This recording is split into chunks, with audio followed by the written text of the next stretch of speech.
News 11ಗೆ ಸ್ವಾಗತ. ಈಗಾಗಲೇ ಕಾಂಗ್ರೆಸ್ ಪಕ್ಷದಿಂದ ಚುನಾವಣಾ ಪ್ರಣಾಳಿಕೆಯನ್ನ ಬಿಡುಗಡೆ ಮಾಡಲಾಗಿದೆ. ಸಿಎಂ ಸಿದ್ದರಾಮಯ್ಯ ಅವರು ಮಾತನಾಡ್ತಾ ಇದ್ದಾರೆ. ಅದರ ನೇರ ಪ್ರಸಾರವನ್ನು ನೋಡೋಣ. ಬಿಡುಗಡೆ ಮಾಡಿ ಜನರ ಮುಂದೆ ಇಡ್ತಕ್ಕಂತ ಸಂಪ್ರದಾಯ ನಡ್ಕೊಂಡು ಬಂದಿದೆ ಇಲ್ಲಿವರೆಗೆ. ಈ ಬಾರಿ ರಾಷ್ಟ್ರೀಯ ಕಾಂಗ್ರೆಸ್ನ ಅಧ್ಯಕ್ಷರಾದಂಥ ರಾಹುಲ್ ಗಾಂಧಿಯವರು ಮಂಗಳೂರಿಗೆ ಬಂದು ನಮ್ಮ ಮುಂದಿನ 5 ವರ್ಷದವರೆಗೆ ನಮ್ಮ ಮುನ್ನೋಟ ಮತ್ತು ಭರವಸೆಗಳು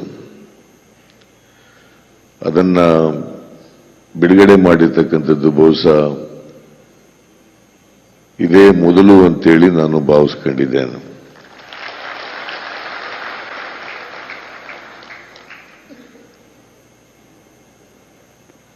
ಪ್ರತಿ ರಾಜಕೀಯ ಪಕ್ಷಗಳು ಕೂಡ ಚುನಾವಣಾ ಸಂದರ್ಭದಲ್ಲಿ ಮುಂದಿನ 5 ವರ್ಷಗಳಲ್ಲಿ ನಮ್ಮ ಬದ್ಧತೆಗಳೇನು, ನಮ್ಮ ಮುನ್ನೋಟ ಏನು, ಈ ರಾಜ್ಯವನ್ನ ಅಭಿವೃದ್ಧಿಯ ಪಥದಲ್ಲಿ ಕೊಂಡೊಯ್ಯಬೇಕಾದ್ರೆ ನಾವೇನೆಲ್ಲ ಕಾರ್ಯಕ್ರಮಗಳನ್ನು ಕೊಡುತ್ತೇವೆ ಅಂತಕ್ಕಂಥ ಭರವಸೆಯ ಒಂದು ಪ್ರಣಾಳಿಕೆಯನ್ನ ಜನರ ಮುಂದೆ ಇಡ್ತಾರೆ. ಆದರೆ ಕಾಂಗ್ರೆಸ್ಗೂ ಬೇರೆ ಪಕ್ಷಗಳಿಗೂ ಭಿನ್ನತೆ ಏನಪ್ಪಾ ಅಂತಂದ್ರೆ, ನಾನು ಅನೇಕ ವರ್ಷಗಳಿಂದ ನೋಡ್ಕೊಂಡು ಬರ್ತಾ ಇದ್ದೀನಿ. ಪ್ರಣಾಳಿಕೆಗಳು ಬಿಡುಗಡೆ ಆಗ್ತವೆ, ಆದರೆ ಪ್ರಣಾಳಿಕೆಯಲ್ಲಿರ್ತಕ್ಕಂಥ ಎಲ್ಲ ಭರವಸೆಗಳು ಕೂಡ ಈಡೇರಿಸತಕ್ಕಂಥ ಪ್ರಾಮಾಣಿಕ ಪ್ರಯತ್ನವನ್ನ ಮಾಡಲ್ಲ. ಚುನಾವಣೆ ಆದ್ಮೇಲೆ, ಅಧಿಕಾರಕ್ಕೆ ಬಂದ ಮೇಲೆ ಅದನ್ನ ಕಸದ ಬುಟ್ಟಿಗೆ ಹಾಕ್ತಾರೆ ಸಾಮಾನ್ಯವಾಗಿ. ಆದರೆ ನಮ್ಮ ಸರ್ಕಾರ ಕಳೆದ 5 ವರ್ಷಗಳಲ್ಲಿ ನಾನೇ ಹಣಕಾಸಿನ ಮಂತ್ರಿ ಆಗಿದ್ದರಿಂದ ಪ್ರತಿ ವರ್ಷ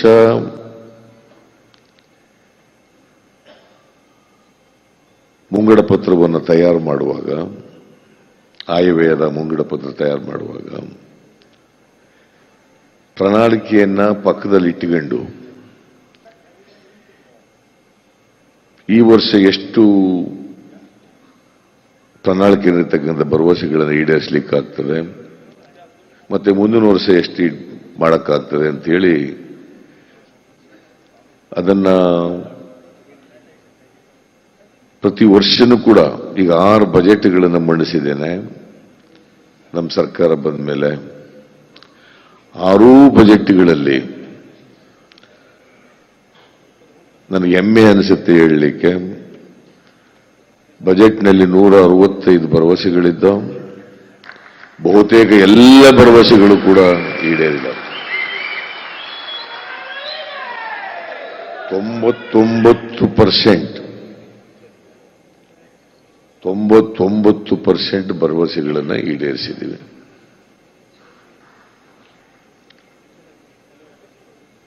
ಇದು ನನಗೆ ಖುಷಿ ಕೊಟ್ಟಿದೆ, ಸಂತೋಷ ಕೊಟ್ಟಿದೆ. ಹಾಗಾಗಿನೇ ಇವತ್ತು ರಾಜ್ಯದಲ್ಲಿ ನಾವು 5 ವರ್ಷ ಮುಗಿಸಿದ್ರು ಕೂಡ ಸಾಮಾನ್ಯವಾಗಿ ಯಾವುದೇ ಸರ್ಕಾರದ ಮೇಲೆ ಪ್ರಭುತ್ವದ ವಿರುದ್ಧದ ಅಲೆ ಇರ್ತದೆ, ಆಂಟಿ ಇನ್ಕಂಬೆನ್ಸಿ ಅಂತ ನಾವೇನು ಕರಿತೀವಿ, ಅದಿರ್ತದೆ. ಆದರೆ 5 ವರ್ಷಗಳನ್ನು ಪೂರೈಸಿದ ಮೇಲೆ ನಮ್ಮ ಸರ್ಕಾರದ ಮೇಲೆ there is no anti incumbency against our government.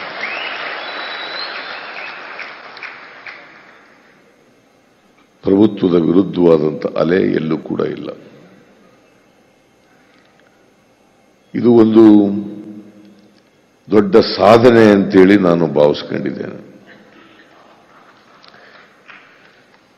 ಈಗಾಗಲೇ ಮೊಯ್ಲಿಯವರು ಹೇಳಿದ್ರು, ಕರ್ನಾಟಕ ಸರ್ಕಾರ ಇಡೀ ದೇಶದಲ್ಲಿ ಬೇರೆ ರಾಜ್ಯಗಳಿಗೆ ಹೋಲಿಸಿದಾಗ 31 ಕ್ಷೇತ್ರಗಳಲ್ಲಿ ನಾವು 1ನೇ ಸ್ಥಾನದಲ್ಲಿದ್ದೇವೆ ಅಂತಕ್ಕಂಥ ಮಾತನಾಡಿದ್ರು. ಅನೇಕ ಕಾರ್ಯಕ್ರಮಗಳನ್ನು ನಾವು ಇಡೀ ದೇಶದಲ್ಲಿ ಮೊದಲನೇ ಬಾರಿಗೆ ಮಾಡಿ ಆ ಕಾರ್ಯಕ್ರಮವನ್ನು ಕೇಂದ್ರ ಸರ್ಕಾರ ಬೇರೆ ರಾಜ್ಯಗಳಿಗೆ ಅದನ್ನ ಅಳವಡಿಸ್ಕೊಳ್ತಕ್ಕಂಥದ್ದಕ್ಕೆ ಸೂಚನೆಗಳನ್ನು ಕೊಟ್ಟಿದ್ದಾರೆ. ಉದಾಹರಣೆಗೆ ಎಪಿಎಂಸಿಗಳಲ್ಲಿ ಆನ್ಲೈನ್ ಮಾರುಕಟ್ಟೆ ವ್ಯವಸ್ಥೆ,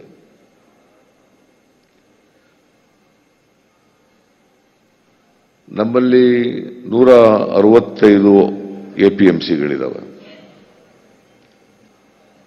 165 ಎಪಿಎಂಸಿಗಳಲ್ಲಿ ಸುಮಾರು 159 ಎಪಿಎಂಸಿಗಳಲ್ಲಿ ಆನ್ಲೈನ್ ಮಾರುಕಟ್ಟೆ ವ್ಯವಸ್ಥೆಯನ್ನು ಜಾರಿಗೆ ತಂದಿದ್ದೀವಿ. ಇದನ್ನು ಕೇಂದ್ರ ಸರ್ಕಾರದ ಕೃಷಿ ಸಚಿವರು ಬಂದು ಅದನ್ನು ಅಧ್ಯಯನ ಮಾಡಿ ಕೃಷಿ ಸಚಿವರುಗಳನ್ನೆಲ್ಲ ಕರ್ಕೊಂಡು ಬಂದು ರಾಜ್ಯದ ಕೃಷಿ ಸಚಿವರುಗಳನ್ನ ಕೇಂದ್ರ ಸರ್ಕಾರದ ಬಜೆಟ್ನಲ್ಲಿ ಕರ್ನಾಟಕದ ಮಾದರಿಯನ್ನ ಎಲ್ಲ ರಾಜ್ಯಗಳು ಕೂಡ ಅನುಸರಿಸಬೇಕು ಅಂತೇಳಿ ಘೋಷಣೆ ಮಾಡಿದರು. ಇದರಿಂದ ನೀತಿ ಆಯೋಗದವರು ಒಂದು ವರದಿಯನ್ನ ಮಾಡಿದ್ದಾರೆ. ಆ ನೀತಿ ಆಯೋಗದ ವರದಿ ಪ್ರಕಾರ ಈ ಆನ್ಲೈನ್ ಮಾರುಕಟ್ಟೆ ವ್ಯವಸ್ಥೆಯನ್ನು ಜಾರಿಗೆ ತಂದ ಮೇಲೆ ರೈತರ ಉತ್ಪನ್ನಗಳಿಗೆ 38% ಜಾಸ್ತಿ ಆಗಿದೆ ಅಂತಕ್ಕಂಥ ವರದಿಯನ್ನ ನೀತಿ ಆಯೋಗದವರು ಕೊಟ್ಟಿರ್ತಕ್ಕಂಥದ್ದು, ನಾವು ಹೇಳ್ತಕ್ಕಂಥದ್ದಲ್ಲ. 38% ರೈತರ ಆದಾಯ ಹೆಚ್ಚಾಗಿದೆ. ಇದು ಒಂದು ಉದಾಹರಣೆ ಅಷ್ಟೇನೆ. ನಾವು ಇನ್ವೆಸ್ಟ್ಮೆಂಟ್ನಲ್ಲಿ ಬಹಳ ಜನ ಬಿಜೆಪಿಯವರು ಅಪಪ್ರಚಾರಗಳನ್ನು ಮಾಡ್ತಾರೆ. ನರೇಂದ್ರ ಮೋದಿಯವರು ಬಹಳ ಬಡಾಯಿ ಕೊಚ್ಚುತ್ತಾ ಇದ್ರು. ಕರ್ನಾಟಕ ಗುಜರಾತ್ ನಂಬರ್ 1 ಅಂತೇಳಿ, ಗುಜರಾತ್ ಮಾದರಿ ಅಭಿವೃದ್ಧಿ ಅಂತೇಳಿ ಜಂಬ ಹೊಡ್ಕೊತಾ ಇದ್ರು. ಇವತ್ತು ಬಂಡವಾಳ ಹೂಡಿಕೆನಲ್ಲಿ ನಾವು 2013ರಲ್ಲಿ ಅಧಿಕಾರಕ್ಕೆ ಬಂದಾಗ our position was 13th place in the country. In 2 years, 16, 17, 18, we are number 1 in the country.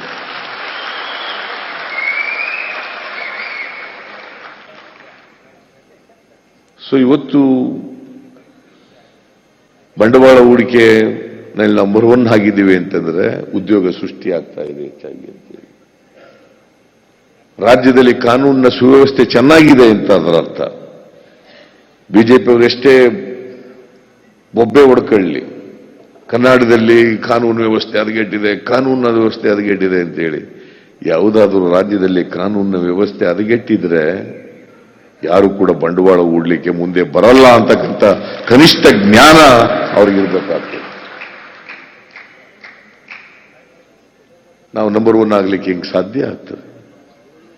ಅವರು ಕಂಪೇರ್ ಮಾಡಿದ್ರೆ 5 ವರ್ಷ ಅವರ ಅಧಿಕಾರದಲ್ಲಿದ್ದಂಥ ಅವಧಿನಲ್ಲಿ ಕಾನೂನಿನ ವ್ಯವಸ್ಥೆ ಮತ್ತು ನಮ್ಮ ಅವಧಿನಲ್ಲಿ ಕಾನೂನಿನ ವ್ಯವಸ್ಥೆಯನ್ನ ಹೋಲಿಕೆ ಮಾಡಿದಾಗ ನಾವು ಎಲ್ಲ ಅಪರಾಧಗಳ ರೇಟ್ನಲ್ಲಿ ಅವರಿಗಿಂತ ನಾವು ಕಡಿಮೆ ಇದ್ದೇವೆ.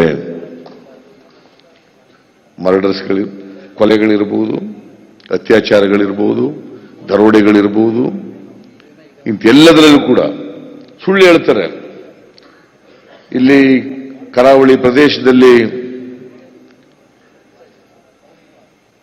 23 ಜನ ಭಾರತೀಯ ಜನತಾ ಪಕ್ಷದ ಕಾರ್ಯಕರ್ತರ ಕಗ್ಗೊಲೆ ಆಯಿತು ಅಂತ ಹೇಳ್ತಾರೆ. ಆ 23 ಜನದಲ್ಲಿ 12 ಜನ ಮಾತ್ರ ಭಾರತೀಯ ಜನತಾ ಪಕ್ಷದ ಬೇರೆ ಬೇರೆ ಘಟಕಗಳ ಜೊತೆ ಗುರುತಿಸಿಕೊಂಡಿದ್ದವ್ರಿಗೆ, 11 ಜನ ಅವರು ಭಾರತೀಯ ಜನತಾ ಪಕ್ಷದ ಜೊತೆ ಇದ್ದವರಲ್ಲ, ಮತ್ತು ಅವು ಕೋಮುಗಲಭೆಗಳಿಂದ ಆದಂತವಲ್ಲ. ಈಗ ಜನಗಳ ಮುಂದೆ ಅಪಪ್ರಚಾರ ಮಾಡ್ತಕ್ಕಂಥದ್ದು, ಎಣ ಇಟ್ಟುಕೊಂಡು ರಾಜಕೀಯ ಮಾಡ್ತಕ್ಕಂಥದ್ದು, ಇಂಥ ನೀಚ ಕೆಲಸ ಮಾಡ್ತಕ್ಕಂಥವರು ಯಾರಿಗೆ ಮನುಷ್ಯತ್ವ ಇಲ್ಲ ಅವರಿಂದ ಮಾತ್ರ ಸಾಧ್ಯ ಅಂತಕ್ಕಂಥದ್ದು. ಮನುಷ್ಯತೆ ಇರ್ತಕ್ಕಂಥವ್ರು ಯಾರು ಕೂಡ ಇಂಥ ನೀಚ ಕೆಲಸಗಳನ್ನ ಮಾಡಲ್ಲ.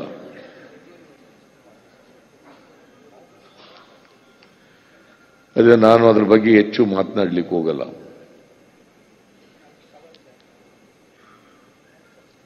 ಇವತ್ತು ಅದ್ರೆ ನಾನು ನಿನ್ನೆ ಹೇಳ್ತಾ ಇದ್ದೆ, ಕರಾವಳಿ ಪ್ರದೇಶದಲ್ಲಿ ನರೇಂದ್ರ ಮೋದಿ ಅವರು ಹೋದ್ರು ಏನ್ ಪ್ರಯೋಗಾಲಯ ಮಾಡ್ಕೊಂಡಿದ್ದಾರೆ.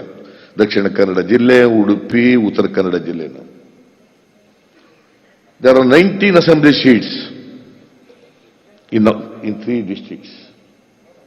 ನರೇಂದ್ರ ಮೋದಿ ಅವರು ಹೋದ್ರು, ಎಲ್ಲ ಬಂದು ಹೋಗಿದ್ರು, ಏನ್ ಪ್ರಯೋಗಾಲಯ ಮಾಡ್ಕೊಂಡು ಪ್ರಯತ್ನ ಮಾಡಿದ್ರು. 19ರಲ್ಲಿ ಕಳೆದ ಚುನಾವಣೆಯಲ್ಲಿ ನಾವು 13 ಗೆದ್ದಿದ್ದೀವಿ, 2 ಇಂಡಿಪೆಂಡೆಂಟು. ಬಿಜೆಪಿಯವರು ಗೆದ್ದದ್ದು ಕೇವಲ 4. Only 4 in the last election. 13 Congress, 2 independents. ಏನ್ ಪ್ರಯೋಗಾಲಯ ಮಾಡ್ಕೊಂಡು ಕೋಮುವಾದವನ್ನ ಹಬ್ಬಿಸ್ತಾ ಇದ್ದಾರಲ್ಲ, ಹರಡಿಸ್ತಾ ಇದ್ದಾರಲ್ಲ. ನಾನು ಕರಾವಳಿ ಪ್ರದೇಶದ ಜನರಿಗೆ ದೊಡ್ಡ ಶೆಲ್ಯೂಟ್ ಅನ್ನು ಹೊಡಿಲಿಕ್ಕೆ ಬಯಸ್ತಾ ಇಲ್ಲ.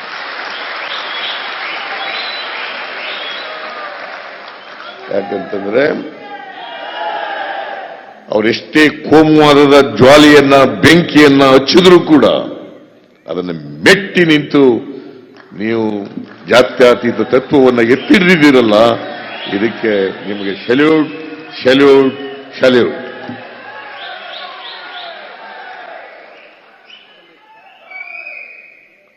ಈ ಬಾರಿನೂ ಕೂಡ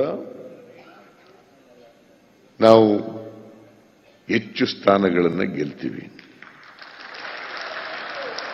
ನನಗೆ ಭರವಸೆ ಇದೆ. ಅದರಿಂದ ವೀರಪ್ಪ ಮೊಯ್ಲಿಯವರು ಜಿಲ್ಲೆಗೆ ಹೋಗಿ, ರೀಜನ್ಗಳಿಗೆ ಹೋಗಿ, ಬಹುಶಃ ಯಾರ್ಯಾರು ಇದಕ್ಕೆ ಭಾಗಿದಾರರಾಗಬೇಕು ಅವರೆಲ್ಲರನ್ನೂ ಕೂಡ ಭೇಟಿ ಮಾಡಿ ಅವರ ಅಭಿಪ್ರಾಯಗಳನ್ನು ಪಡೆದು ಮುಂದಿನ 5 ವರ್ಷ ಜಿಲ್ಲೆ ಹೇಗಿರಬೇಕು, ರಾಜ್ಯ ಹೇಗಿರಬೇಕು, ಏನಾಗಬೇಕು, ಪ್ರಗತಿ ಪಥದಲ್ಲಿ ಹೋಗ್ಬೇಕಾದ್ರೆ, ಇಡೀ ದೇಶದಲ್ಲಿ ನಂಬರ್ 1 ಸ್ಥಾನಕ್ಕೆ ಹೋಗ್ಬೇಕಾದ್ರೆ, ನವ ಕರ್ನಾಟಕ ನಿರ್ಮಾಣ ಮಾಡಬೇಕಾದ್ರೆ ಏನೆಲ್ಲ ಮಾಡಬೇಕು ಅಂತಕ್ಕಂಥದ್ದನ್ನ ಇವತ್ತು ಚರ್ಚೆ ಮಾಡಿ, ಕ್ರೋಢೀಕರಣ ಮಾಡಿ, ಅದನ್ನು ಸೇರಿಸಿ, ಇದು ಜನತೆಯ ಪ್ರಣಾಳಿಕೆ, ಇದು ಕಾಂಗ್ರೆಸ್ಸಿನ ಪ್ರಣಾಳಿಕೆ, ಅಂದರೆ ಜನರ ಪ್ರಣಾಳಿಕೆ. ನಾವು ಇದನ್ನ ಹೇಗೆ ಕಳೆದ 5 ವರ್ಷಗಳಲ್ಲಿ ಜಾರಿ ಮಾಡಿದ್ದೀವಿ, ಜನರಿಗೆ ಭರವಸೆಗಳನ್ನು ನುಡಿದಂತೆ ನಡೆದಿದ್ದೇವೆ, ಅದನ್ನು ಮುಂದೆನೂ ಕೂಡ ನುಡಿದಂತೆ ನಡೀತೇವೆ.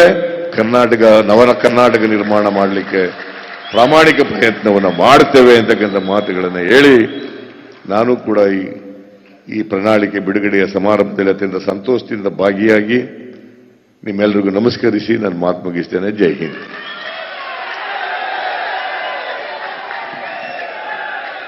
ಸಿದ್ದರಾಮಯ್ಯನವರಿಗೆ ಧನ್ಯವಾದಗಳು. ಈಗ ಈ ಸ್ಟೇಟ್ ಮ್ಯಾನಿಫೆಸ್ಟೋನ ಪ್ರಮುಖ ಅಂಶಗಳ ಕುರಿತು ಪರಿಚಯ, ಅದಕ್ಕಾಗಿ ಗಣ್ಯರು ವೇದಿಕೆ ಮುಂಭಾಗಕ್ಕೆ ತೆರಳಬೇಕಾಗಿ ವಿನಂತಿ. I would request Shri Rahul Gandhiji and the dignitaries to kindly take the seats in the front of the stage so that the key highlights of the state manifesto will be showcased on the LED screen. ಪ್ರಮುಖ ಅಂಶಗಳು ದಯವಿಟ್ಟು ಎಲ್ಲ ಕುಳಿತುಕೋಬೇಕಾಗಿ ವಿನಂತಿ. ಮುಂದಿನ 5 ನಿಮಿಷಗಳ ಕಾಲ ಈ ಪ್ರಣಾಳಿಕೆಯ ಪ್ರಮುಖ ಅಂಶಗಳನ್ನು ಪ್ರಸ್ತುತಿಪಡಿಸಲಾಗುತ್ತೆ. ಇದನ್ನ ಭವ್ಯ ನರಸಿಂಹಮೂರ್ತಿ ಅವರು ಪ್ರಸ್ತುತಪಡಿಸಲಿದ್ದಾರೆ. ಬಂಧುಗಳೇ, ದಯವಿಟ್ಟು please be seated, please be seated. For the next 5 minutes there will be the highlights of the manifesto, so please be seated, and thereafter the program will conclude. So I would request all of you to kindly take your seat. ಭವ್ಯ ನರಸಿಂಹಮೂರ್ತಿ ಅವರು ಬನ್ನಿ please.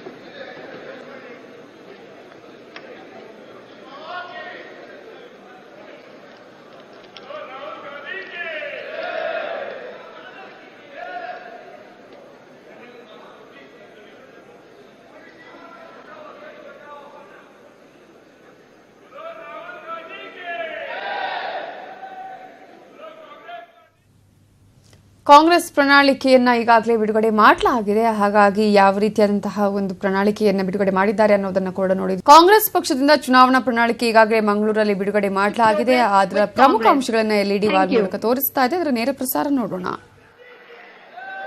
ಭವ್ಯ ಅವರಿಗೆ ಧನ್ಯವಾದಗಳು. ಇದರೊಂದಿಗೆ ಈ ಮ್ಯಾನಿಫೆಸ್ಟೋನ ಪ್ರಸ್ತುತಿಯನ್ನ ಮುಗಿಸ್ತಾ ಇದ್ದೇವೆ. ಶ್ರೀ ರಾಹುಲ್ ಗಾಂಧಿ ಅವರಿಗೆ, ಶ್ರೀ ಸಿದ್ದರಾಮಯ್ಯನವರಿಗೆ, ಹಾಗೆಯೇ ಎಲ್ಲ ನಾಯಕರುಗಳಿಗೂ ಒಂದು ಬಾರಿ ಜೋರಾದ ಕರತಾಡನವನ್ನು ಮಾಡಿ let's all thank Shri Rahul Gandhiji for his presence and releasing the manifesto. Doctor Veerappa Moily ಅವರಿಗೂ ಸಹ ಧನ್ಯವಾದಗಳು. ನಮಸ್ಕಾರ, ಟೇಕ್ ಕೇರ್, ಧನ್ಯವಾದ.